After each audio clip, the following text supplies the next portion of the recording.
Thanks for joining us.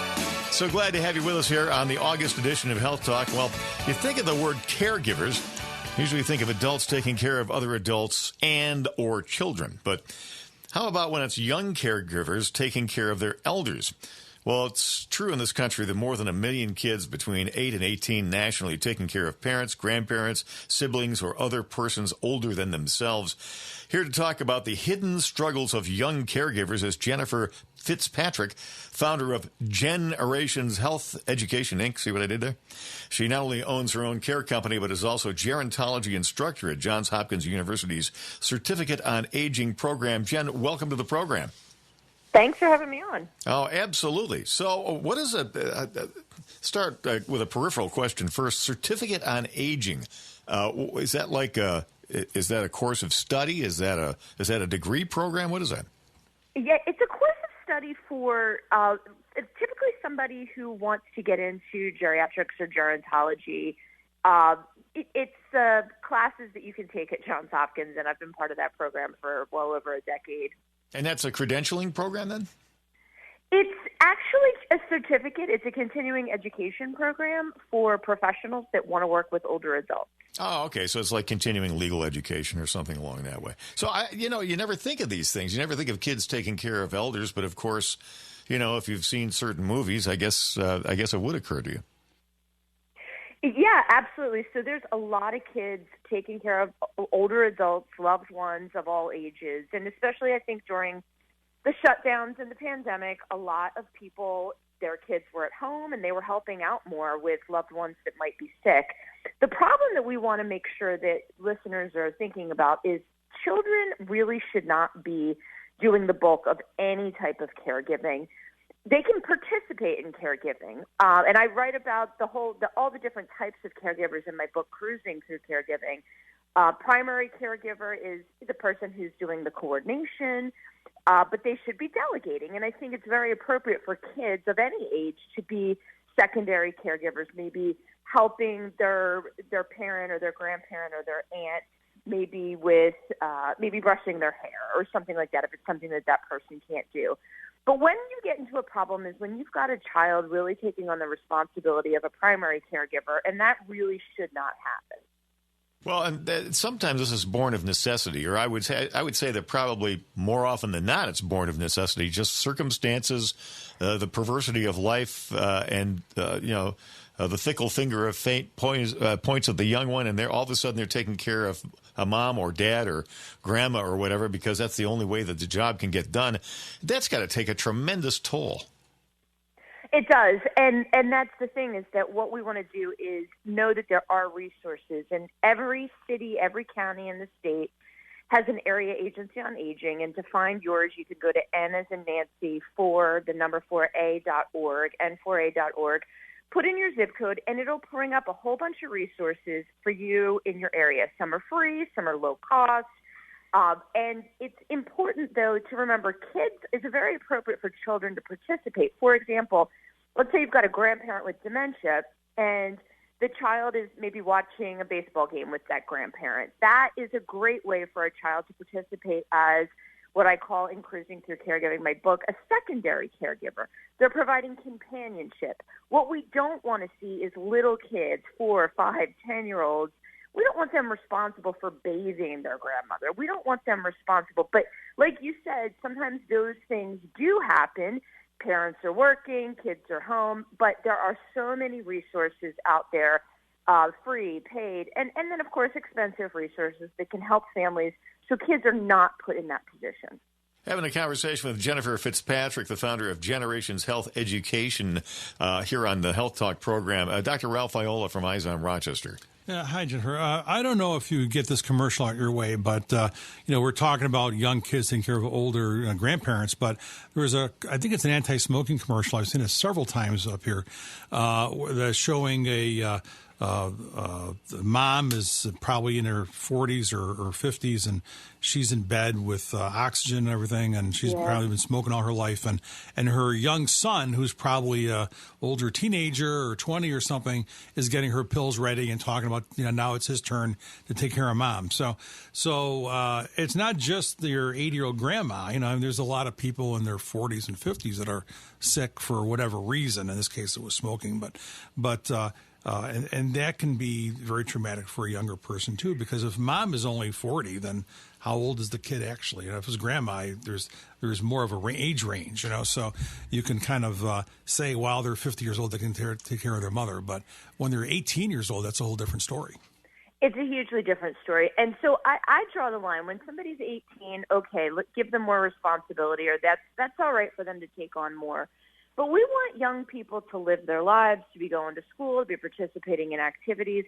But you make a very, very excellent point that sometimes it is a younger person that is, we have a neighbor that actually suffered a stroke and has kids in high school, and they're, doing what they can to participate in the caregiving. But my point is, we don't want a kid in charge. We don't want them to be the primary caregiver. We want they can provide support, like you said. Maybe that is appropriate for them to be putting the medicine out if they've been trained properly. Maybe it is appropriate for them to go run errands, to pick up meals or make meals. Those are all fine things to contribute to a family. But we really need to protect kids. And I think that one thing that we all need to be aware of is if you are observing a child, a small child, an 8-year-old, a 10-year-old, being the primary caregiver, I mean, it's important to voice your concerns if you feel comfortable with the family. But know that you always have the option of calling Child Protective Services. And typically in a situation like that, a Child Protective Service worker is not going to be punitive. They're going to come out and try to offer help. They're going to say, okay, what can we do to give this kid back their childhood? You're listening to Health Talk on the WYSL stations, WYSL Avon Rochester, W221CL FM Rochester, and W238DE Spencerport, New York. Dr. Paul Sussman from Center for Cosmetic Dentistry. Hi, Jennifer. I just want to add to what you said about kids tend to internalize things a lot, and they may not share their actual feelings, and they would. It builds up, over time. And that's why, I think it's important that, if they are in the caregiver role, that they need to have an opportunity to share their feelings about that. It's easier to get somebody help. Counseling is virtual now. We have a lot of virtual options. But I've been a psychotherapist, and I don't think all therapy should be online, but if that's the only way you can do it, there's plenty of opportunity to go ahead and do that. So I think you make an excellent point. You want to, if a young person is in this role, that stress is going to manifest one way or the other. When you're 50 years old and you're caregiving for a family member, for a spouse or a parent or a grandparent, the stress manifests. So you're exactly right when you say kids don't know how to express that. And you'll see acting out, you'll see withdrawal. And especially with all that we've done to these poor children over the last couple of years with these lockdowns and schools shutting down. I mean, and I think it's only something natural that families have said, oh, the kids are home. They can help. They can do more for their loved ones that are sick. But we have to take care of their well-being as well. We're speaking with Jennifer FitzPatrick, the founder of Generations Health Education. She's been paddling around this pool for 20 years, all kinds of experience in healthcare. I'm glad you brought up the COVID interval here, Jennifer, because, boy, that's a time of unprecedented stress with kids. And I would have to believe that with, virtual learning from school, all the masking mandates and all the isolation and what have you, you combine that with trying to take care of an elder. Or having, health, care responsibilities on, layered on top of that.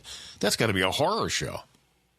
Well, and I've seen it with all of the family caregivers that I work with. They're usually, in their 30s or 40s or 50s, maybe they're 80. They have a spouse who's sick. They have dealt with exactly what you just mentioned: the isolation, the loneliness, the uncertainty. And yeah, kids don't know how to process this. And I think for we adults, this is a very scary, difficult, uncertain time that we've all dealt with. And going about your usual life, including caregiving, was even tougher because a lot of people were afraid. Oh, do I move my mom to an assisted living? Is it okay to bring help into the house? People got real weird and funny about that for a while because they were so worried and so scared that something bad would happen. And thankfully, you got to, I think what was really missing from the last couple of years is a risk-benefit analysis. When I work with families, I say, and if they have those concerns, it's like, all right, well, is it possible that your loved one might get COVID if they had moved? Sure, but it's possible they could get it at your house. And you have to always look at what makes sense. And one person or just a couple people in the family, in Cruising Through Caregiving, I write about you got to have a crew. I call it a crew, like a team. You've got to have multiple people, friends, family, neighbors, people from your faith community.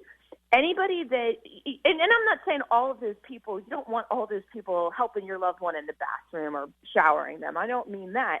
But delivering meals, dropping off, doing babysitting for the kids if the family is busy caregiving, maybe arranging to have your lawn mowed. So that's something that is taken off your plate so you don't have to worry about that while you're taking care of your loved one. And I think there's an exercise. If you go to cruisingthroughcaregiving.com, you get all the worksheets from the book for free.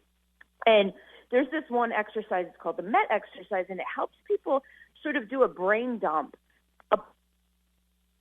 that is on their mind, all the stuff that's stressing them out about life. It doesn't have to be specifically caregiving related. And then it helps you figure out who in your friends, family, neighbor, faith community can be someone that could help.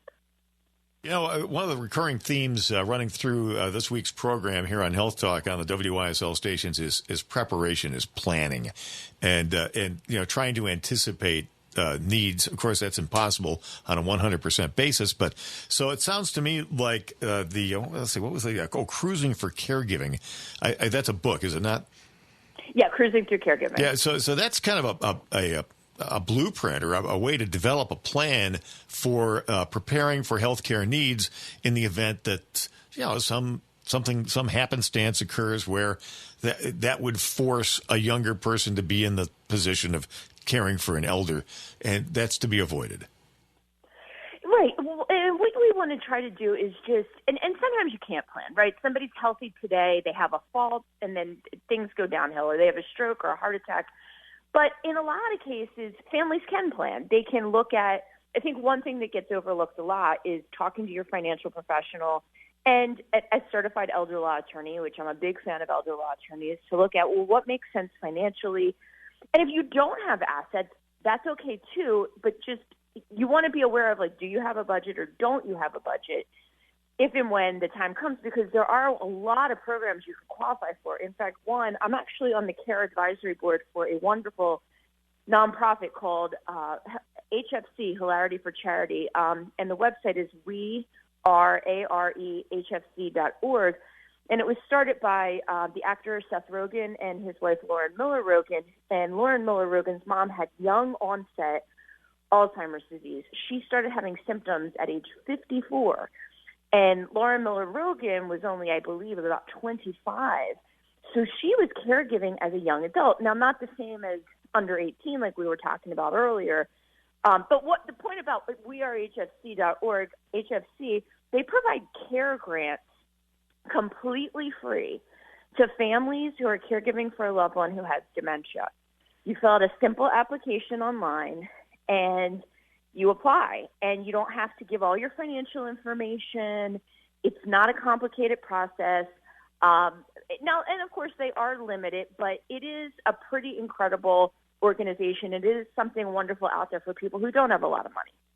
Great resources. We like talking about resources here on Health Talk. Now, earlier on, just at the opening stanzas of our interview, you gave us a resource, a tool. I think it was a website where people could go if they're suspicious that a young person is inappropriately caring for an older person. Well, what I would say is if you're looking just for help in general, for help for caregiving, N4A, N as in Nancy, for the number 4A.org. Put in your zip code, and it'll generate a bunch of resources in your local town or city. The other one that I mentioned is if you feel like a child is being exploited or is just, that's like their whole life, that they're caregiving, I would ask you to consider calling your local Child Protective Services. And if you just Google your town or your county and Child Protective Services, that information will pop up. The reason I say that, and I say that not to be punitive, I say that because people tend to think that it's really bad and scary, but say, look, I'm really worried. There's a 10-year-old around the corner that all that they do is they're taking care of their parent. I'm worried about their well-being, and a lot of times they will go out and try to help the family. It's usually not something that's going to be punitive. It would be more something like, let's see what we can do to provide resources for this family. Right. And the understanding is this is not some authoritarian exercise. You're not being some Karen. You're actually trying to help. Jen, thanks. Thanks for being with us on the program. It's a great information and important I love that, Karen. Important for people to know. I mean, hey, this is the world we live in now. What can I tell you? Oh, I know. Jennifer, thank you so much. If you want any of those free worksheets, please go to cruisingthroughcaregiving.com. Beautiful. Thanks, Jennifer. Thanks for being on the show. All right. Bye-bye. Have a good one.